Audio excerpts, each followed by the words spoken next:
Hello, I'm Gavin Hoey and you're watching Adorama TV, brought to you by Adorama, the camera store that has everything for us photographers, and you're watching another 15-minute photo challenge.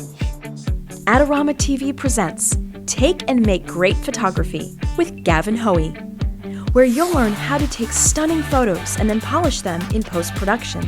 So you join me here in, well, New York. I'm in New York and we're going to spend 15 minutes wandering around this little small area to see what photos we can take.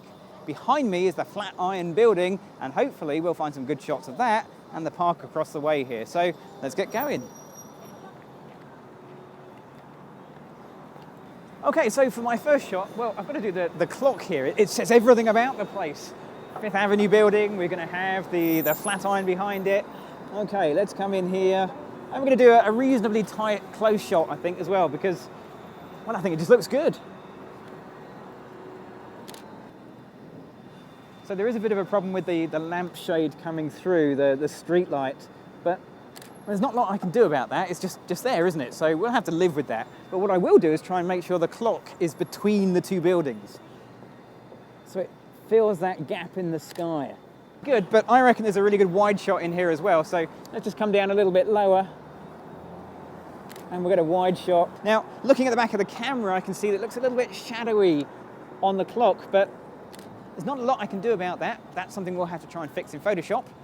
And as we only got 15 minutes, let's go on and take some more pictures. Okay, so I think there is a pano here, just to really establish the scene, just to give you a feel of how much there is here to take in. It's incredible. So let's just grab my camera. Now, panos, if you want to see really detailed information on how to shoot panoramas, go check out Adorama TV's Learning Center. Go check out my very first video, no, my second video, video 102, where I do panos in more detail. But for a very quick overview, I'm just going to start in aperture priority mode. I'm going to choose f8 as my aperture, and I'm going to take a meter reading, which is telling me a 200th of a second, ISO 200, f8. I'll dial those numbers in to manual, so all of my pano shots have the same settings. Turn my camera on aside so I'm in portrait format, and away we go.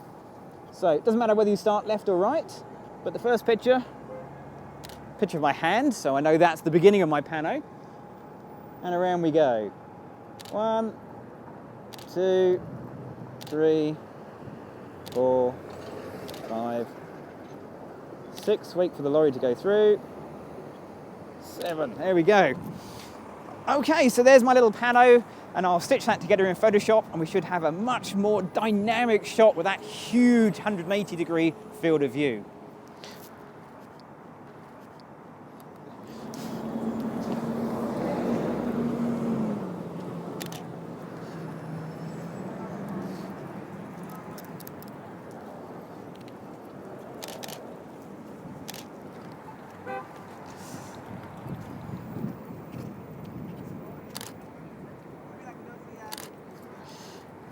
Random shot, but just very New York.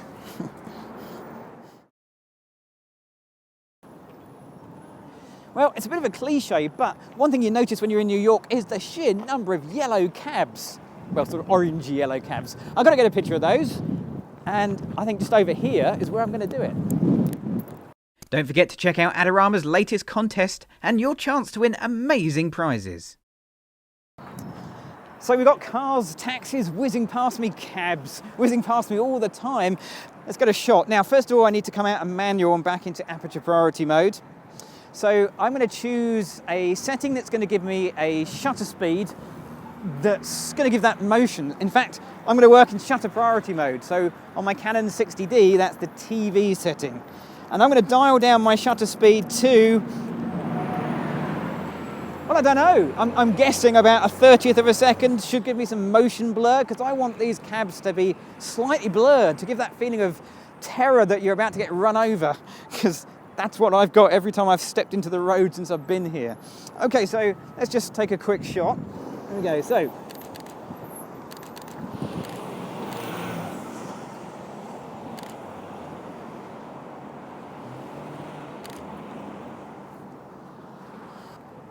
okay, brilliant. So we've got a couple of great shots there. Let's go find somewhere else to take some more pictures before we run out of time.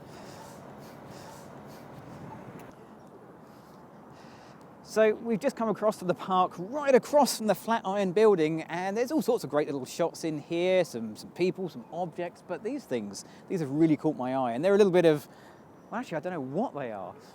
Everybody seems to be looking underneath, so I'm going to just have a little sneaky look under there and see if there's a good photo. You can't see what I can see, but if you could see this, you'd be grabbing your camera and you'll be taking exactly the same shot that I'm going to take, which is a brilliant self-portrait. Well, it's a self-portrait. That's incredible. That's just great fun. So, a couple of things I'm going to look for here. I'm looking at a shot that seems to have a massive depth of field, so I'm going to dial up my aperture to f8. It's one of those depth of field things where if you're not quite sure, f8 is a great place to be, because it just generally doesn't matter. But f8 is giving me a shutter speed that's a little bit on the slow side. So I'm going to increase my ISO to compensate all the way up to 800 ISO. 800 ISO, yeah, I mean that just looks incredible. I really love that, that's great.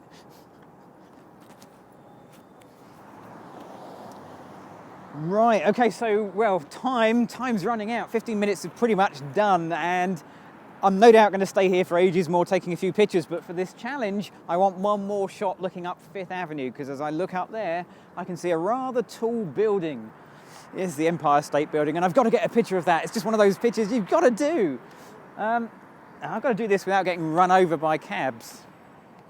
Wish me luck, here we go. Oh, look, there's a gap in the traffic. Gap in the traffic. I'll be honest, it's not my best picture, but I'm a tourist and I'm enjoying myself here. It's one of those must-have shots. And that's one of my little memories from New York. But when you look a little bit closer, sometimes you see things that the touristy shot you miss. So I'm just going to go in a little bit closer. I'm going to go with a nice wide aperture, so f4. And I'm going to get this shot. Here we go. Bet you didn't see that one. So there we go, 15 minutes have come and gone. I'm still in one piece and I haven't been run over, which is fabulous. But what we've got to do now is to get these pictures back onto my computer and we'll see what we can do with them inside of Photoshop. And we're going to do that right now. Well, it was absolutely freezing in New York, so I'm back in my office and warming up quite nicely, and I've had a chance to look at the pictures. The one I want to edit is the first shot. It's a great raw file with bags of potential. It's the picture of the clock with Fifth Avenue and the Flatiron building behind. And I'm going to start by deliberately underexposing the image. Now, if I'd have done this to the picture in camera, if I'd have deliberately or accidentally underexposed the image, I'd have looked at it and thought, I've messed that one up. And technically I have, but we're going to use RAW to really maximize the potential in the picture. We're going to push this as far as I'm comfortable to take the RAW file, which is possibly a little bit too far for some people, but that's okay. It's my picture. So what I'm going to do next is to say, okay, more highlight detail please by reducing the highlights, but then open up the shadows by increasing the shadow slider so I get something out of those shadows too. A little bit underexposed, there's a bit of a hint of a gap there on the histogram, so let's just bring up the whites just to fill in that end. Now obviously this picture needs clarity. I say obviously, I do use clarity a lot, but this picture's got some great texture and that's what clarity really picks up on. Now colour. This picture could work as a black and white, I think, or it could work as a colour image. And in fact, if I increase my saturation, the colours really hold up well. So another nice little tip is if your saturation can go really high and you don't fall down, then you can sort out your colours and just mute them back a little bit by pulling back the vibrance like so. Now if you choose to go down the colour route or down the black and white route and you want to find out more about how to do black and white work, then check out the Adorama Learning Centre for some brilliant tips and techniques on shooting in black and white and editing your pictures in black and white. Okay, now I like that. I like the hint of colour, but also the hint of monochrome. But the monochrome gives me the ability to do a few things. For example, I can jump into split toning and I can split tone my image. And I'm going to do it by adding 50 to the highlights 230 to the shadows. Let's start with the highlight colour. I've chosen my colour as a warm tone by adding 50, but the amount of warm tone is governed by the saturation slider, and you can see how it picks up on that black and white sky that we created by reducing the vibrance and puts a nice warmth into the highlights, the sky. Same with the shadows. When I increase the saturation on the shadows, we're putting some blue into the shadowy areas of the picture, and that's split toning, different tones in the highlights and the shadows. Okay, whilst we're here, we're going to come into the effects as well and put a little bit of post-crop vignetting just to darken down the edges. Now that will make that centre feel darker. Notice I said feel. It doesn't actually change the centre, it just feels like it does. Well, one of the great things about the raw editor in Lightroom and in Photoshop is you don't have to make just global changes. That's changes to all of the picture equally. You can make local changes as well, so you can be much more selective about what you do to small parts of the picture. Now here in Photoshop, it's the adjustment brush. It's on the options bar along the top. So let's go grab that, and I'm going to increase my exposure by about a stop. We'll make the brush a little bit bigger, and we'll just paint an extra stop of light over the clock face because it was feeling a little bit dark and a little bit gloomy. Let's make the brush a bit smaller, and I'll just tidy up, and we'll put a little bit more light down here too. Now you don't have to stop there, you can have as many of these brushes as you like. So I'm going to get another new brush, and this time what I'm going to do is I'm going to increase the clarity, and I'm also going to increase the contrast, and we're just going to paint over the face of the clock, and you'll see how that cuts through that haze and gives me a much clearer picture of the clock face. Finally, I'm also going to add some temperature to that area just to warm it up a little bit, so it's not a cold looking clock face, it has some warmth in there. And there you go. That's it. That's my final picture completed. Now, if you've enjoyed this video, don't forget to click on the subscribe button to keep getting more videos from myself and the other amazing presenters here on Adorama TV. I'm Gavin Hoey. Thanks for watching.